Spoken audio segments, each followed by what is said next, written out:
اعوذ باللہ من الشیطان الرجیم بسم اللہ الرحمن الرحیم لقد جاءکم رسول من انفسکم عزیز علیہ ما عنتم حریص علیکم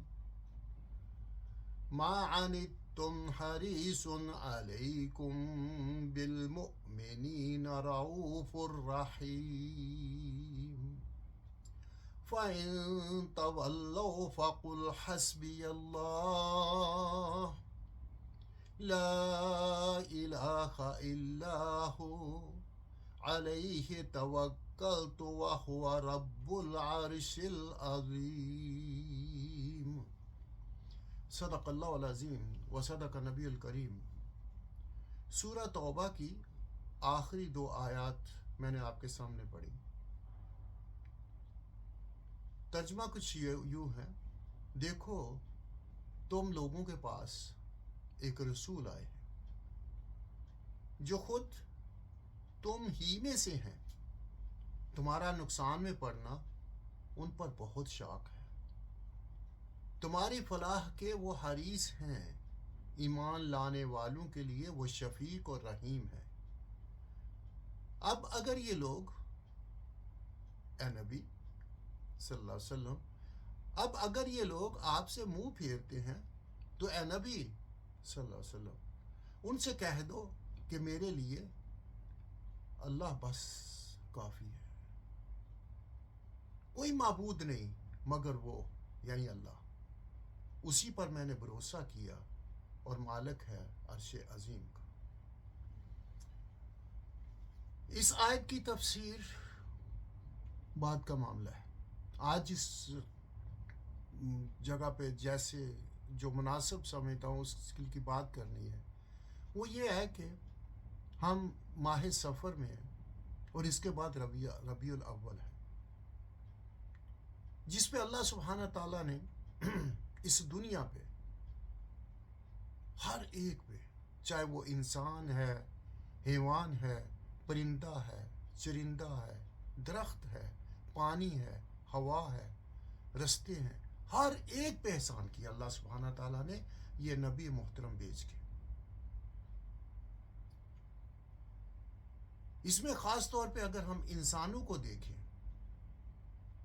تو کتنی مہربانیاں کی اللہ سبحانہ تعالیٰ کا، یہ اتنا بڑا احسان ہے کہ پوری انسانیت اگر اللہ کا شکر ادا کرتی رہے اسی بات کے اوپر تو کب پوری زندگی گزر جائے، پوری دنیا کی زندگی گزر جائے، اس احسان کا بدلہ نہیں چکا سکتی۔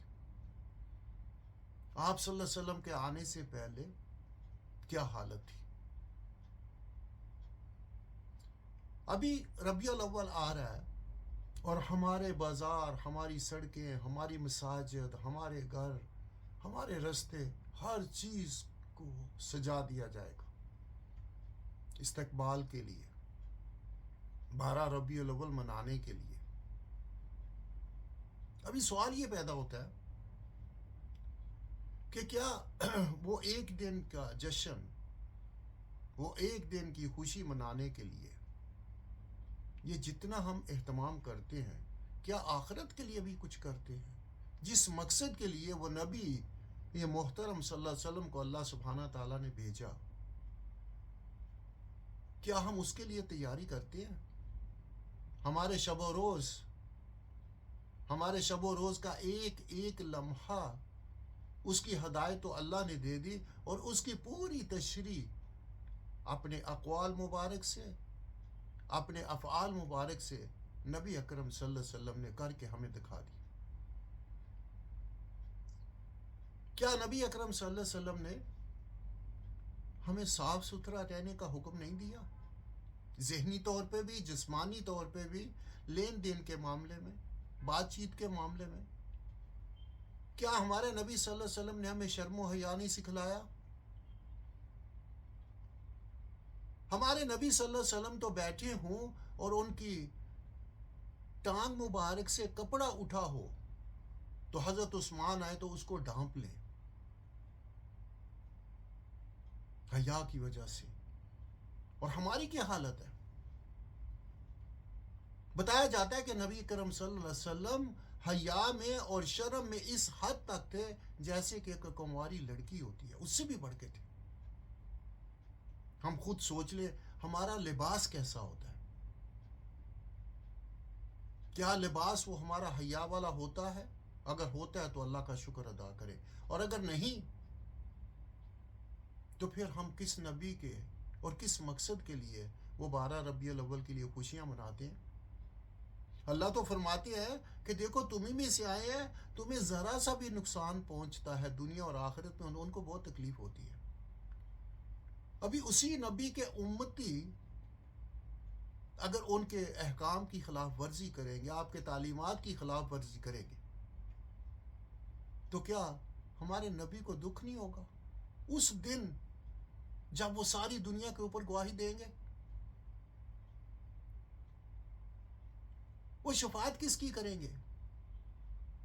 ان لوگوں کی جو کم تولتے ہیں، ان لوگوں کی جو جھوٹ بولتے ہیں، ان لوگوں کے جو بازار میں گلیوں میں باہر نکل کے وہ پھرتے ہیں تو ان کے کپڑے دیکھنے والے ہوتے ہیں، پورے کپڑے بھی نہیں پہن کے نکلتے، ان لوگوں کی جو رستے بند کرتے ہیں، ان لوگوں کی شفاعت کریں گے جو لین دین میں بے ایمانی کرتے ہیں، جو وعدہ کرتے ہیں اور اس کو پورا نہیں کرتا، جو خیانت کرتے ہیں، جو ملاوٹ کرتے ہیں، جو جھوٹ بولتے ہیں، جو فحاشی پھیلاتے ہیں، جو کمزور پہ ظلم کرتے ہیں، جو ہمسایوں کے حقوق ادا نہیں کرتے، جو حسد کرتے ہیں، جو بغض رکھتے ہیں، جو دھوکہ دینے کو عقل مندی سمجھتے ہیں، جو کسی کا مال لوٹنے کو فن سمجھتے ہیں، کیا ہمارے نبی چوروں کی، ڈاکوؤں کی، بے ایمانوں کی اور بے حیاؤں کی سفارش کریں گے؟ کیا کبھی ہو سکتا ہے یہ؟ ہم اپنے نبی صلی اللہ علیہ وسلم کو کون سی راحت دے رہے ہیں؟ اقبال نے تو یہاں تک کہا تھا کہ یا رب میرا حساب نہ لینا، اور اگر حساب لینا ناگزیر ہو تو پھر میرے نبی صلی اللہ علیہ وسلم کے سامنے میرا حساب نہ لینا۔ میں نہیں چاہتا ہوں کہ میری وجہ سے میرے نبی کو رنج پہنچے۔ دوستو، یہ جو ربیع الاول آ رہا ہے نا، آئیے اس سے پہلے عہد کریں آج سے اور اس لمحے سے کہ ہم کوشش کریں گے ہر وہ کام کریں جس کے لیے وہ نبی محترم تشریف لائے اور جس کے لیے انہوں نے اپنی پوری زندگی وقف کر دی۔ مزہ تو تب ہے ربیع الاول کا کہ ہم منائیں اور ہم یہ کہیں یا رب ہم نے اپنے تئیں کوشش کی ہے، ہمارا کام کوشش کرنا ہے، قبول کرنا تیرا کام ہے۔ آئیے اپنے پیارے نبی صلی اللہ علیہ وسلم کو اس بار تو کم از کم ایک سیرت النبی کی کتاب پڑھ کے دیکھ لیں کہ میرے نبی، آپ کے نبی، اس کائنات کے نبی کتنے مہربان تھے اور ہمارے لیے کیا کیا انمول موتی چھوڑ کے گئے ہیں۔ دوستو، وہ نبی اس وقت سے لے کے قیامت تک ہمارے نبی ہیں، آپ کی تعلیمات زندہ ہیں، ایک ایک لمحے میں ہمارے سامنے وہ تعلیمات آتی ہیں۔ آئیے عہد کریں کہ ربیع الاول آنے سے پہلے ہم کم از کم ایک کتاب سیرت النبی کی پڑھ چکے ہوں گے، کوئی ایک کتاب۔ اس قرآن کو دیکھ لیجئے، سیدہ عائشہ رضی اللہ تعالیٰ عنہ سے جب پوچھا گیا آپ کا اخلاق کیا، تو فرمایا قرآن نہیں پڑھتے ہو، آپ کا اخلاق تو قرآن ہے۔ دوستو، آئیے وعدہ کریں اپنی ذات سے اور اپنے رب سے دعا کریں کہ ہم آج کے بعد جو زندگی گزاریں گے وہ اپنے نبی کے بتائے ہوئے طریقے پہ بتائیں گے، نہیں تو یہی ہوگا جو آیت کے آخری حصے میں ہے کہ کہہ دو پھر ان لوگوں کو کہ اگر تم نبی کی بات نہیں مانتے ہو تو میرے لیے تو پھر اللہ ہی کافی ہے، حسبی اللہ۔ دوستو، اگر ہمارے نبی نے یہ کہہ دیا کہ یارا بنو نے میری بات نہیں مانی تو پھر کون سا ٹھکانہ رہ جائے گا؟ آئیے کوشش کریں اور اس بار اور آئندہ کے لیے ذرا بدل کے رکھ دیں، وہ سارا ربیع الاول کا منظر ہی بدل کے رکھ دیں، تاکہ جب وہ ہم کھڑے ہوں بات کریں تو پتہ چلے کہ یہ نبی کے امتی ہیں، جو چل رہے ہیں، جو بات کر رہے ہیں، جو لین دین کر رہے ہیں، جو معاملات کر رہے ہیں، وہ ویسے ہی کر رہے ہیں جیسے ان کے نبی محترم صلی اللہ علیہ وسلم نے فرمایا تھا۔ ربنا تقبل منا انک انت السمیع العلیم وتب علینا انک انت التواب الرحیم۔